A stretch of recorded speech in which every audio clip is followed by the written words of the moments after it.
part 3 of our little series on is a camping van for me. In this video, I hope you watched the previous two. In this video, if you're still interested in the camping van lifestyle, we're going to talk about what to look for in a camping van. So I prioritize things a little bit differently when we bought this van, and I think I prioritized them a little bit wrong. So we'll kind of go over this and what should be right, well, what I think would be good. Your first priority, I think, should be deciding what you want to do with your camping van. What is your idea? Is your idea to go from city to city to city to city? Is your idea to just be able to see the countryside easier? Is your idea to go off-road somewhere or go around the world? Depending on what you want to do with your camping van that's a big thing on what you need for a van. Most people kind of want to do a combination of city and countryside, so that's what we were wanting, and I don't know if a camping van is right for that, honestly. From the experience we have here, I think if I was going to do something like this again, in Europe especially, I would buy a small car like a Daewoo Matiz or Fiat 500, something like that, and take a tent with me. And in the cities, you can easily find parking with a small car and just get a hostel in the cities and be done with it. And in the countryside, you can park basically almost anywhere you want, and you have a tent you can sleep in. The next thing I would prioritize would be probably how long are you going to keep this car? Is this something that's a long-term investment for you? You know, is it something like us? You're going to buy and 4 or 5 months later you plan to resell? These are good questions to know because, like in Ukraine, for us, for example, camping cars are not popular. People don't want them. Cars are a utility thing there. So everything we did to this car, we wanted to easily be able to undo and make back into a standard van, no problem. That's something you need to think about if you want to sell. The next thing, if you think about those two, is you need to look at your physical size. We got a Fiat Doblo Maxi. We did it because I'm 6'5" or basically 2 meters tall.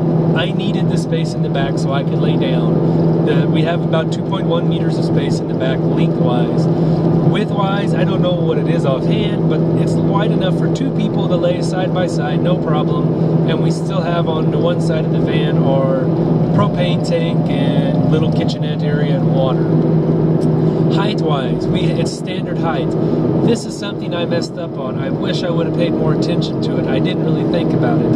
It would be nice if we had about 15 centimeters more on height on this van. When we're in the back and we're in cooking or something like that, for Natalia it's no big deal. She can set up normally and it's fine. For me, I can't set up straight because my head hits the ceiling. That's an issue.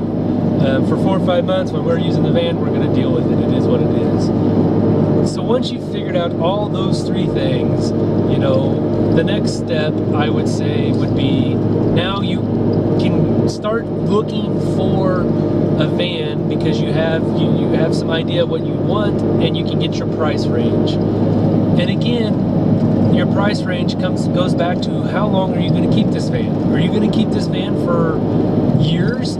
If you're going to keep it for years, you can afford to buy a van that's maybe not in the best shape, and you can spend the time and the money to fix it up and make it what you want and do it properly. If you're going to buy a van for a few months, maybe you're better off buying something that's a little bit more expensive, a little bit more well-maintained, so hopefully you don't have to do as much to get it into shape for your camping adventure.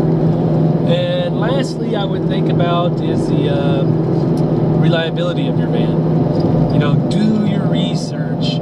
There's tons of forums out there for basically any car you can imagine. Go to these forums, search through the forum, and then actually just register and ask them, hey, I want to make a camping van from this. What do you think?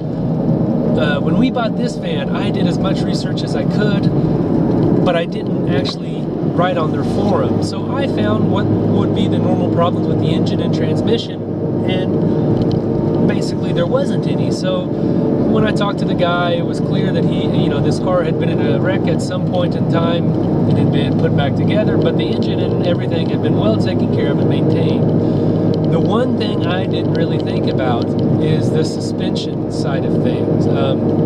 It is a known problem on these Fiat Doblos that the rear suspension is a weak link. They just wear out and break.